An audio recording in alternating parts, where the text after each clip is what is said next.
Hundreds of concerned residents showing up to a public forum on how to combat rising tensions across Rockland. Tensions that have only intensified since the Muncie Hanukkah attack. News 12, Sarah Toland has more.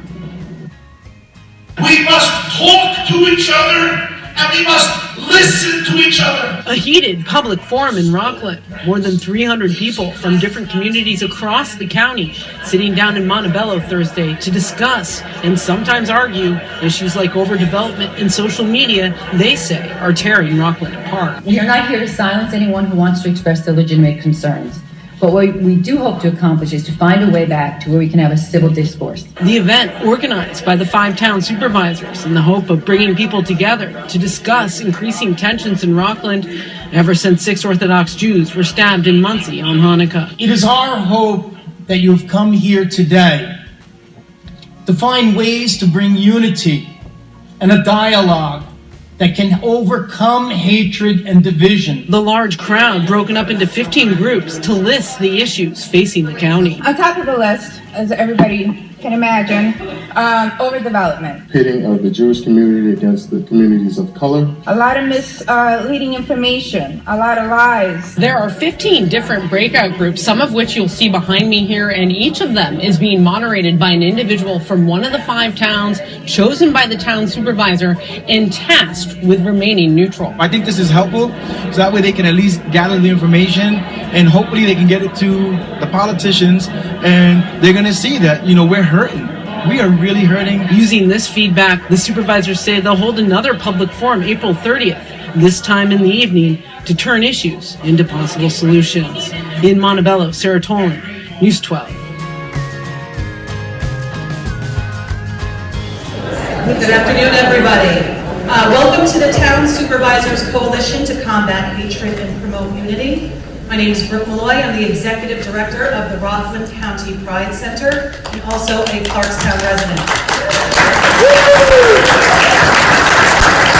This is going to be the first of several coalition meetings. The next one taking place on Thursday, April 30th at 7 o'clock p.m. in the town of Clarkstown.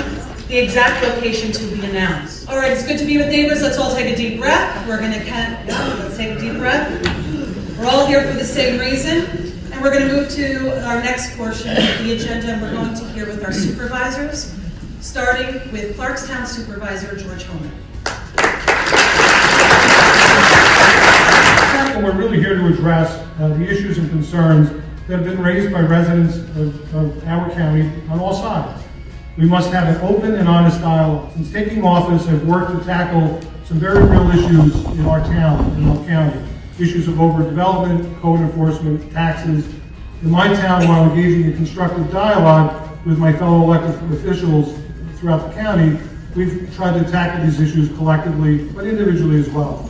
This work is going to continue today. And this is why it's so important that we're here working together to engage the public and find areas of agreement, to identify the issues, and to work towards solutions to address these issues, as well as promoting a sense of unity, to ensure that no one is a victim of hate crime, anti-Semitism, racism, or violence.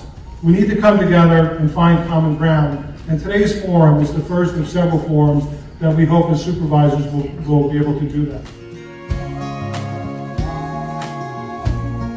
Dr. Martin Luther King made a great observation when he said, "We may have all come here on different ships, but we're all in the same boat now."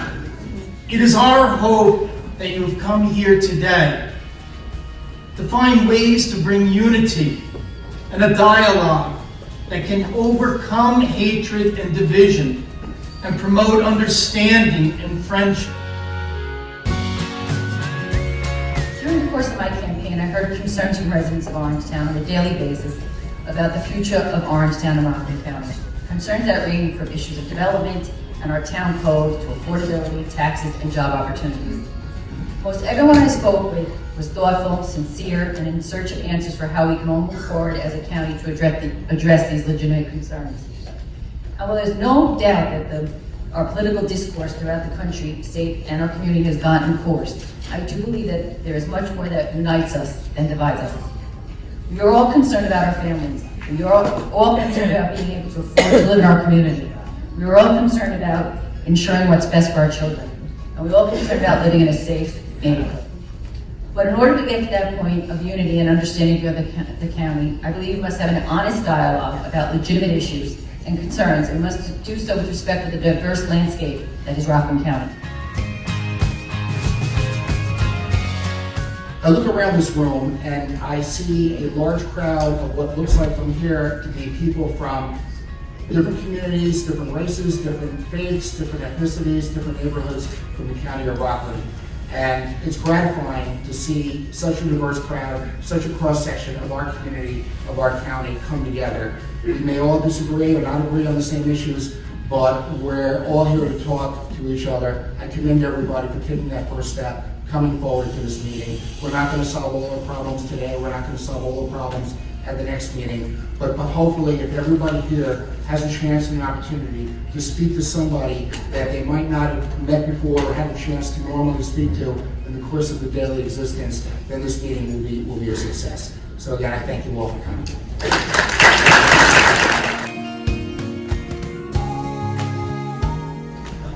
There is no easy plan to eliminate hate, but today we are taking the first step to communicate and share ideas so we have a better understanding of different communities and people from all walks of life. This is done through honest, open communication. We here, as town supervisors, have accomplished what the politicians in Washington are unable to do. We meet, we work together, regardless of political party, to help make our communities a better place to live.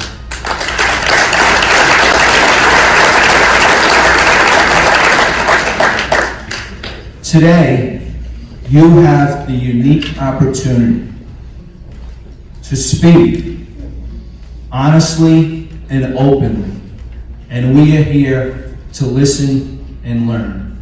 And I just want to thank you all for coming out and participating. Thank you.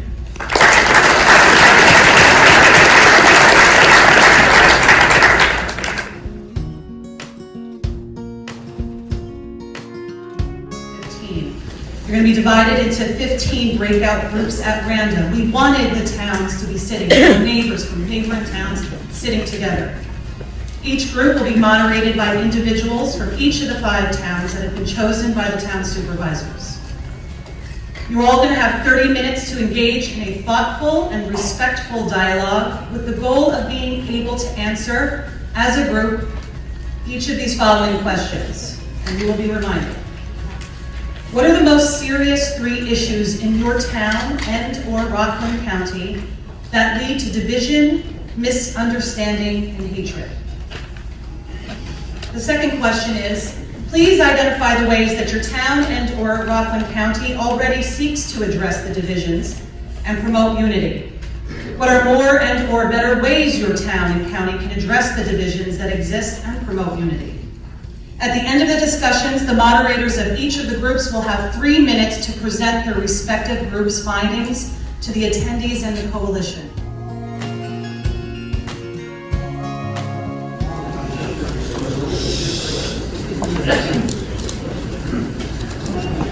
Group number 2. Right here, group number 2, please follow her. The quicker we can do this, the more time we will be able to work on the issues that affect our community.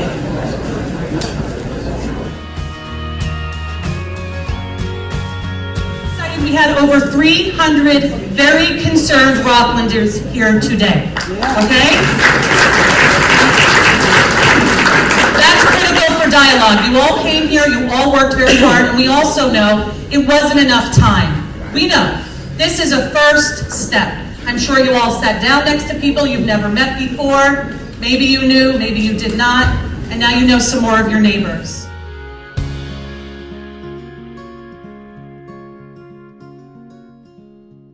Everyone for their input. We did talk a lot, and I really appreciated the fact that we we had a dialogue between each other that I think was productive and I think will help our supervisors move forward. On top of the list, as everybody can imagine, overdevelopment. Everybody's concerned about overdevelopment everywhere in the county. But what we think we need is better enforcement of zoning laws. We want towns and the county to think about the variances that they give out. So it's more oversight from planning boards, zoning boards, controlling what each community is concerned about, realtors and their neighborhoods. They're concerned about school districts and what one school district used to look like and what the possibility of other school districts might look like in the future. They believe that there's a miscommunication, a lot of misleading information, a lot of lies. The social media was a big part of our discussion. There need for something that will control the social media and the lies and the misleading information that is given. They mentioned politicians allowing social media rhetoric. And to fix all of this, we spoke about possibly a diverse dialogue. Today was the start of that, and we thank the supervisors for bringing us all together. Someone in our group mentioned the word they, how they're picked and people say they. It shouldn't be like that. This is a very diverse Rockland County, and they felt that there should be something that would promote acceptance, respect, and unity among our community. So thank you very much. Thank you.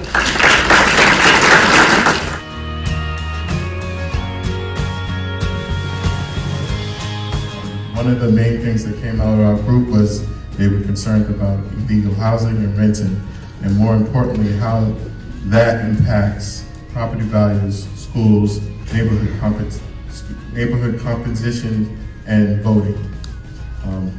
There were a lot of issues surrounding that, everything from people who are not of the neighborhood voting to developers being benefiting from changing the compositions of neighborhoods. There were also great concerns about our government, and not necessarily law enforcement, but the government and the equal application of laws for all individuals and neighborhoods. One of the other things that came up consistently, again, was gentrification. It was the pitting of the Jewish community against the communities of color, and also in particular in Spring Valley. I spoke to how people in the village no longer feel like that's a neighborhood that they belong in. They were also very concerned about the reaction to crime. They spoke of how there was just recent incidences in the schools where young people were either shot or had guns pointed at them, and they have not seen any government intervention or any media depictions of the seriousness of this, whereas the response has been entirely different when we had an incident, a tragic incident in Muncie. And again, it's about the equal application. And then there's some other things they spoke about the quality of life and what the development is doing, everything from littering to water to sewage. And then the idea that, again, taxes and participation as a community as a whole. When asked about what they felt the government or our county was doing, they said very little to promote any kind of unity.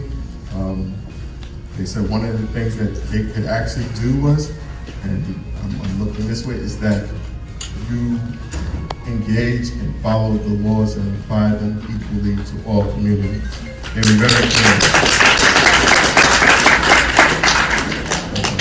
And the last thing, I think I got them all. And then the last thing was that they looked at this room today and they said that all communities were not invited. In particular, they were like, where's the communities of color at this particular gathering? And so if you want a united community, please invite everyone. Thank you.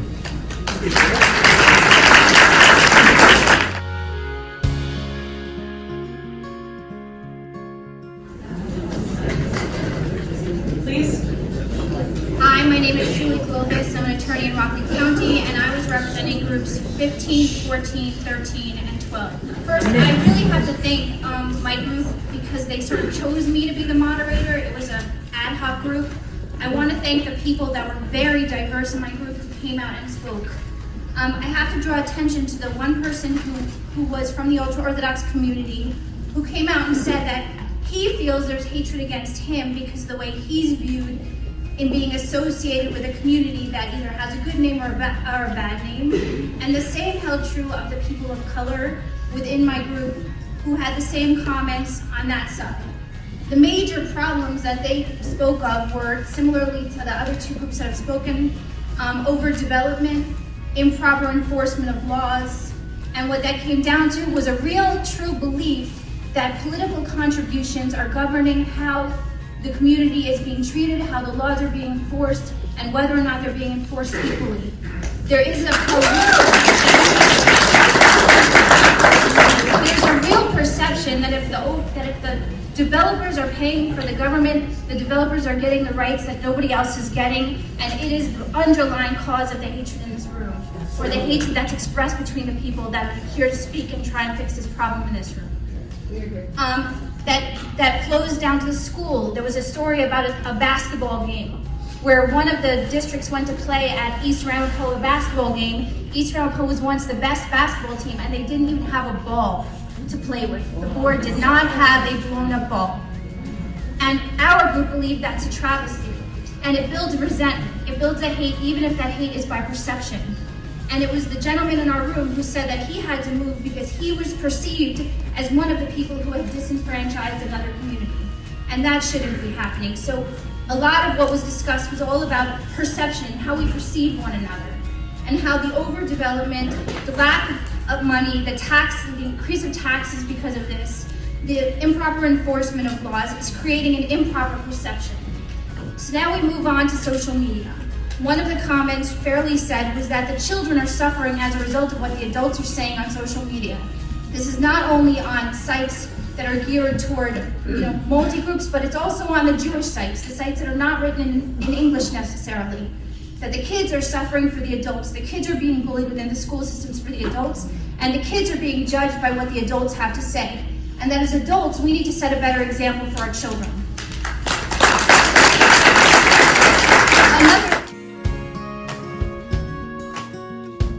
Another comment was that we have to think very carefully about the words we use. Because I addressed the community using one word and was told that might not have been the appropriate word.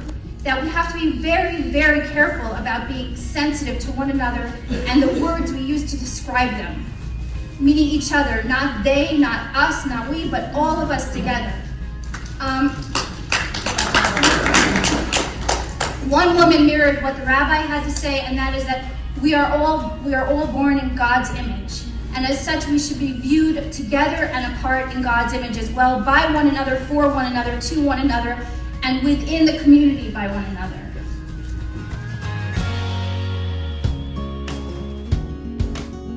The next comment was law enforcement. There is a belief that law enforcement is not applying the laws appropriately within every community. And whether that's a function of donations, whether it's a function of money, whether it's a function of apathy, which was a word that came up, that the belief is that the law enforcement community is not treating all the communities alike. And if the law enforcement community is viewed as not applying the laws equally, there's going to be hate, there's going to be resentment.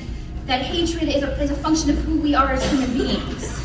So if we understand that hate exists, and that hate will exist, but we learn how to temper it, and to be sensitive to it, and to learn to understand one another, that'll be possible, but it will not be possible if the people in this room and the communities that they represent do not feel that they're being treated equally. It just won't be possible.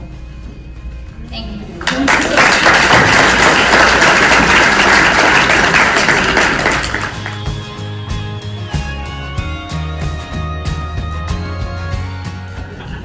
Our group was a diverse group.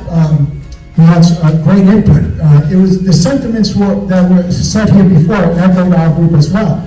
There's a perception that the laws such as zoning and building are not equally applied. There's a sense of preference for certain communities. On the flip side, those that are of the religious community feel that it's outrageous to the conception that taxes aren't paid, or if they visit a park, they're asked for ID, and perhaps others aren't, so they feel they are being singled out. There's also, as it was mentioned here before, regarding education, feeling that the boards of education are not reflective of all the students in the community, thus not giving the services and the needs of those respective students. But at the same time, as I was sitting there listening to everybody trying to juggle some control, and everyone did cooperate, at the beginning there was a gentleman in the group, EMS with, I believe, Muncie, and he was talking about his wonderful cookies. And, the reason I mention that, sometimes just sitting down and breaking bread together, before you engage in a discussion, helps to facilitate a proper discussion. So you have a little bit more knowing at each other. Well, you can still voice your opinion. I'm not saying to hide from it. Listen, I'm not happy with this, and this is the reason why. I built a house and had to follow all these guidelines, and then I may perceive something down the road, didn't. But have that honest discussion. But sometimes breaking bread, getting to know your neighbor better is so important. We had a member of our group state that she lives in the town of Clarkstown, and she says they're asking us to, people say be engaged in the community, but a lot of events on a Saturday, and that's a day of the Sabbath. So that was actually taken as something into consideration. How can we get more people involved and feel welcome, and how can we have those honest discussions and really let people speak from their heart and what they genuinely feel? Is it discriminatory to say, I would like to see equal laws apply across the board to everybody, at the same time respecting everybody else? And I truly agree with something like asking for ID in the park. If you are going to do that, I believe it should apply to everybody, irrespective of what they may look like. So those are the key items in our group. And again, I thank you, Mr. Supervisor, and I thank you, Supervisors, for hosting this forum. And I think, like I said, baking bread together is the best. So next time, I hope we have a dinner for everybody before that.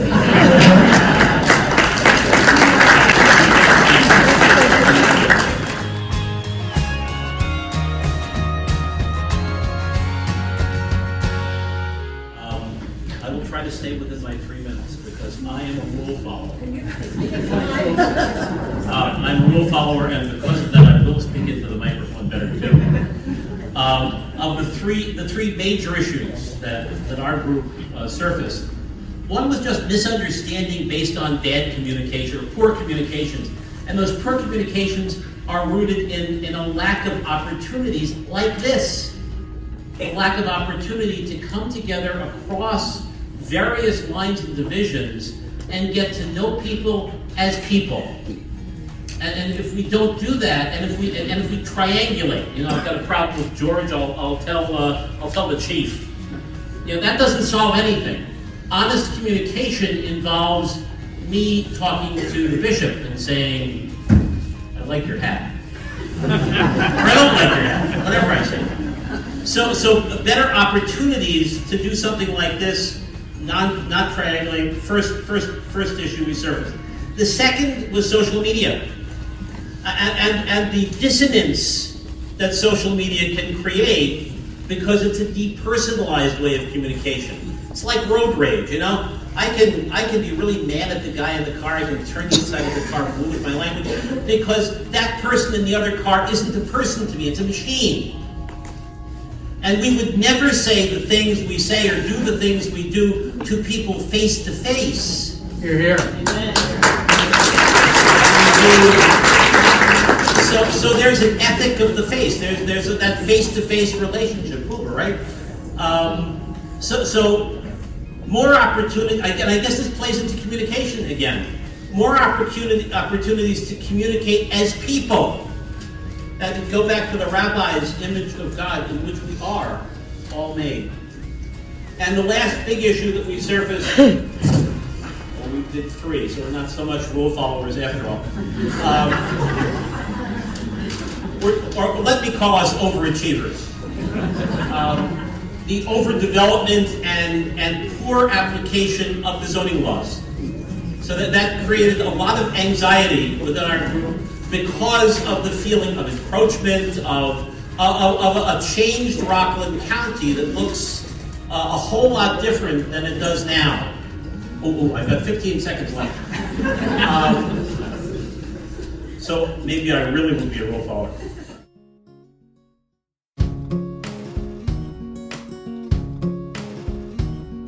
The last was unequal treatment between diverse groups, the perception that different groups are treated in different ways for different reasons, I suppose. And that's a perception, but it's a real perception. Can I just say a few positive things? No, we have to. Okay. We have great positive things, though, too, and I would love to share them with you. And sometime, George, I'll tell you all about them.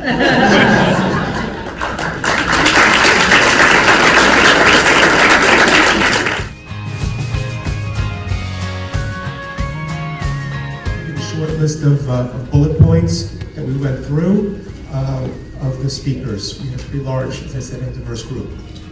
They talked about affordability and property values, traffic congestion throughout the county, the importance of getting to know each other, additional funding needed for mental health, zone changes in Ramapo causing issues, harassment of neighbors, civic excesses and civic abdication.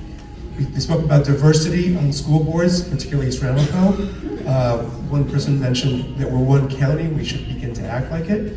More communication and less demonization is required. One individual spoke about poverty and hunger issues. There was concern over changes that might be coming to the Suffern Central School District. The need for more honesty and to stop the false narratives that are said about various communities. Overdevelopment was discussed and educational issues. We have to have more respect for different cultures. The illegal housing and enforcement issue was brought up. Distribution of school funding, media misrepresentation of various issues. Political corruption was discussed. The unsustainable chaos in Ramapo was one of the issues brought. Two-tiered society, block voting, the high birth rate. The towns need to do more to stop the hate. This is in no order other than the order at which it was said. Towns need to do more to stop the hate. Social media divisiveness, which we can all agree on. Get to know each other and respect. The changing demographics in the area. We need to do more to plan for growth. There's rage at neighborhood busting. We need more respect for the rule of law. But I think the most important comments that came in between were the need for increased dialogue and communication, something that the rabbi said at the beginning, and I want to repeat that. I think that's the most important thing that we can take out of this meeting today, the need for more dialogue and more communication. Thank you.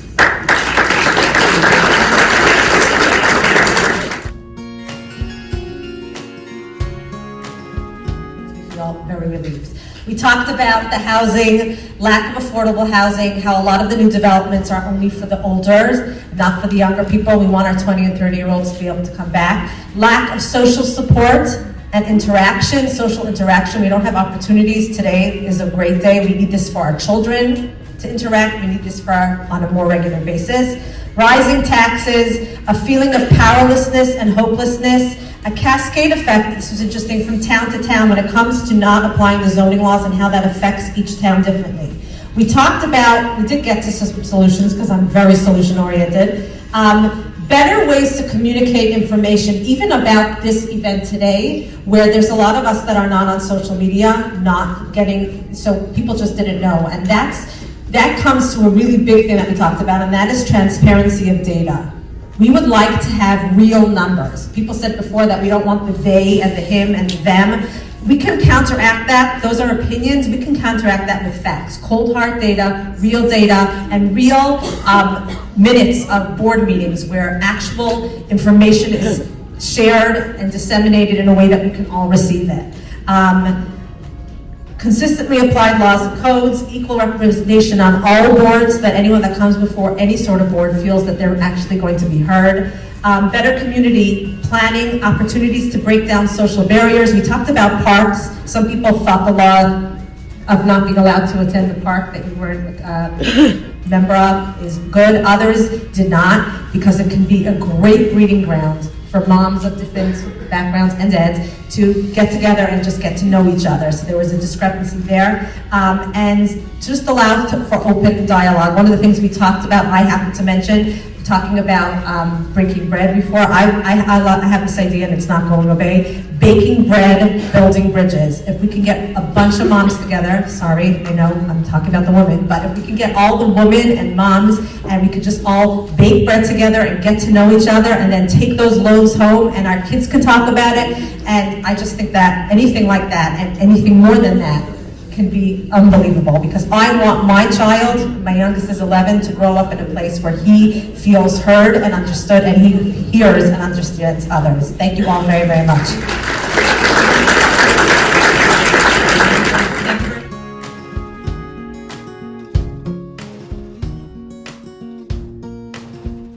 Feeling.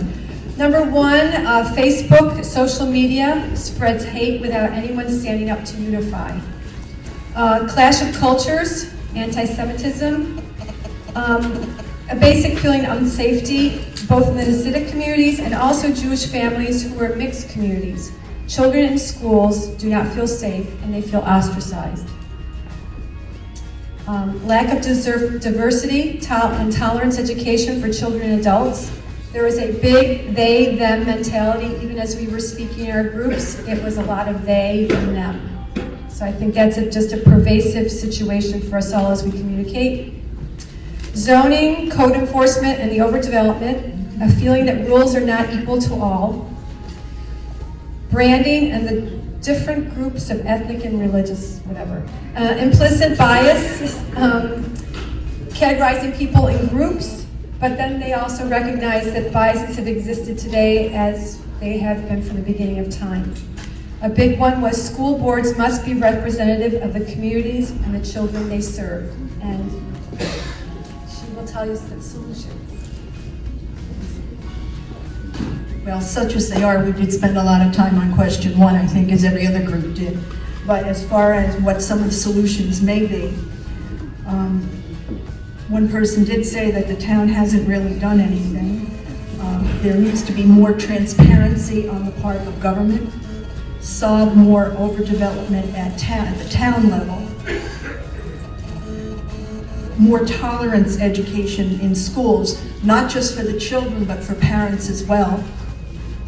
Rules should apply to everyone. Stand up and not take party lines. That was mainly for the government officials to stand up and not just go by the party lines.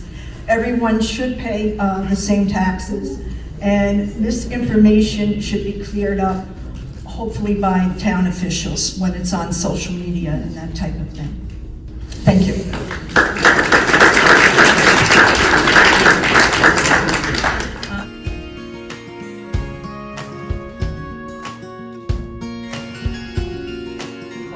So firstly, land, and I have to thank Brian. He was great at the group and helped me out now. Land use issues and legalities. One of the things, and then lack of learning about each other from the point of when people are, children and young in school, and lack of civility amongst different communities of people together, and a huge issue with misinformation, disinformation, ignorance. And how do we, what do we do about that? There were many issues. I'm only picking out 3 of them, and really diverse, but echoing everything that we've heard till now. In terms of number, and we also spent the most time on number 1, and in terms of number 2, most people felt that there wasn't much being done. And so the question is that number 3 was where the long list is. 1 is obtaining data and sharing facts, respect of laws and code enforcement, talking about things being more equal amongst the different towns, and having collaboration amongst the different communities. So whether it's in housing or working together or children in school, all those different kind of things, and really learning about each other. I see the word diversity came up in like 5 different things: county-wide planning, statewide planning,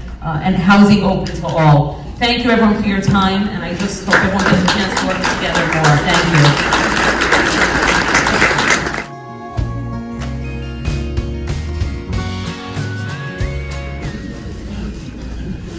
One word that characterized our group was passion. Very, very passionate on all sides. Some of the highlights: a lack of transparency on several levels, especially political and religious. There's not enough information out there. How decisions are reached overdevelopment, how planning boards and zoning boards make their changes, and the belief that not all zoning laws and planning board are following the same rules for everyone. The lack of communication between all groups, lies, falsehoods, half-truths, hate-filled social media. One of the biggest problems is the hate that you find on social media. At the end, a couple of recommendations. One, there was a thought to having a town-only meeting for each group. Just talk about the problems that town residents talk to other town residents about. And at the end, we came to the conclusion that yes, this is indeed small baby steps. This is only the beginning of a process. And to quote Gandhi, we all have to be the change we want to see. Whenever we are in a social situation where hate-filled language and lies and half-truths are said, each and every one of us has to stand up and say, no more. Thank you.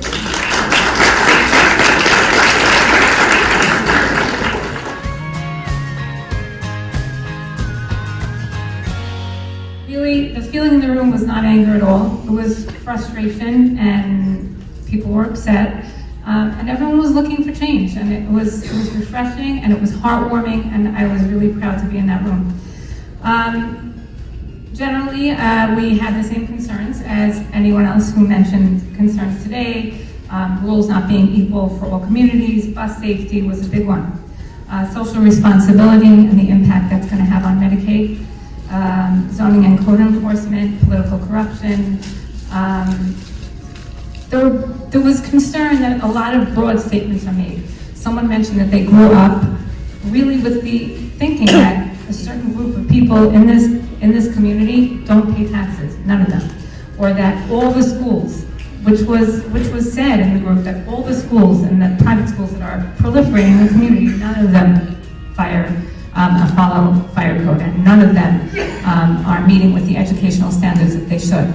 And of course, we know those broad statements aren't true. Where are they coming from? And on the other end, people were saying anytime I voice a concern, I'm called a bigot or a hater. So there's no forum for anyone to say how they feel and possibly be corrected. Of course, that leads to the social media issue, which probably can lead into some of the solutions. Perhaps if we had open forums where education for all of us could be more open and we can express what we know as fact and truths to each other, then we wouldn't need social media to say the things that we feel we want to say, whether they're true or not true. Some other solutions were suggestion for term limits in government. And interestingly enough, many of the people in the group felt that our towns are not working together, and that there are so many different interests and different types of communities in all of our towns, that if we work together perhaps, and there was better communication within the town governments, we would come up with better solutions. Thank you for letting me be here.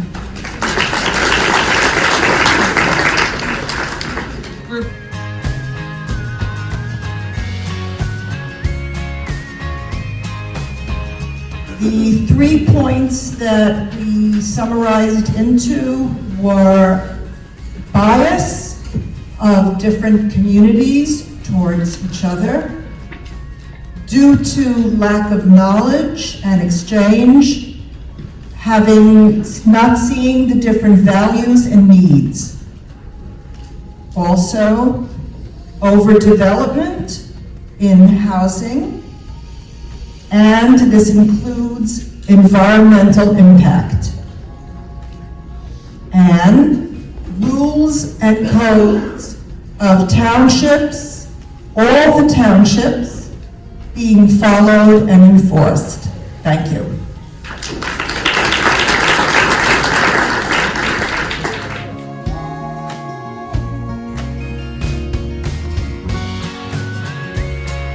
A lot of the things that my group had to say were essentially the same things that everyone else is saying. So I'll just go quickly down the list. Well, East Ramapo and the what has happened to the East Ramapo School District, going from in the 60s and 70s to one of the premier school districts in the country to a school district that is substantially needed today, and the sense that, that was a big concern. There was concern that taxes were too high, that overdevelopment was an issue, that traffic and a sense of encroachment folks are feeling.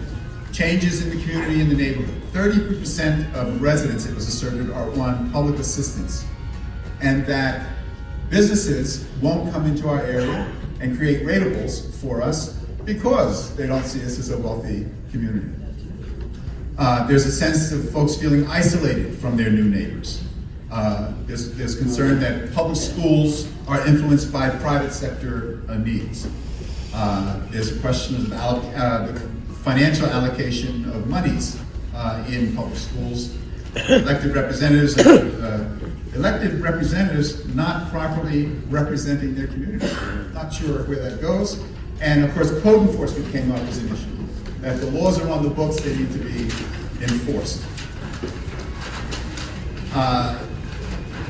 In terms of solutions, as I said, the first comment was really in the solution category, and it was this event. But communication was the big response, the need to communicate more. This form.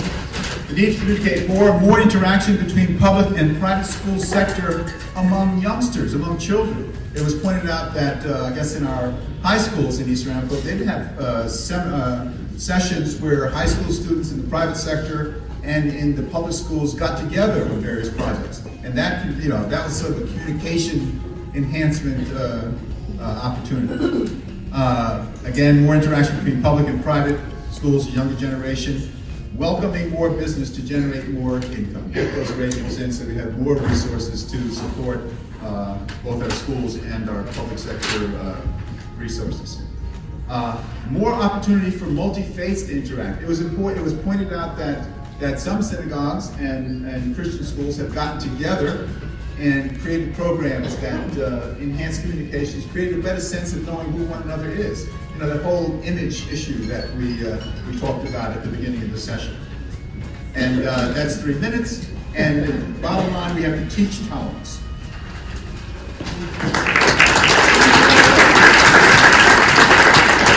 Thank you very much.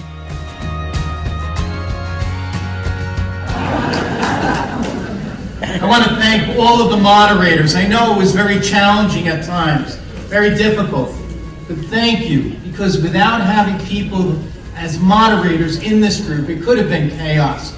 I also want to notice and recognize, and please give a big round of applause for the main moderator today, Brooke Malloy.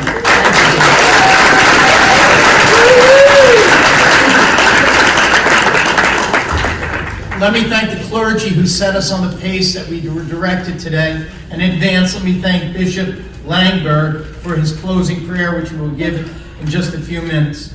Most importantly, on behalf of the supervisors, let me thank everyone who came out here today. You came out because you care about Rockland, about now and about the future of Rockland. Each of us supervisors have pledged to continue to open up these forums, to get more people involved. It's so important. I love that quote by Robert F. Kennedy, and I've used it often, where he said, "Some people see things as they are and ask why. I dream of things that never were and ask why not." So let us all ask ourselves today, why not? Why not a better unified Rockland? Why not share our differences and work to unite Rockland? And why not right now? Not tomorrow, not next month, not next year, today. Let us all pledge. We are here together. And whether you have differences or not, we're here together to unite one another, to bring about a greater understanding. That's what we all want. We're all going to live together. It's better if we work together now. So I'm going to ask everybody. Today is a beginning. Spread the word. We heard a few people say that we didn't know about the meetings. Let's get that word out there so that everybody knows. Everybody in Rockland who cares and wants to be part of this is. Thursday, April 30th, 7 p.m. Tentative date, tentative spot, location is the Nanuet High School.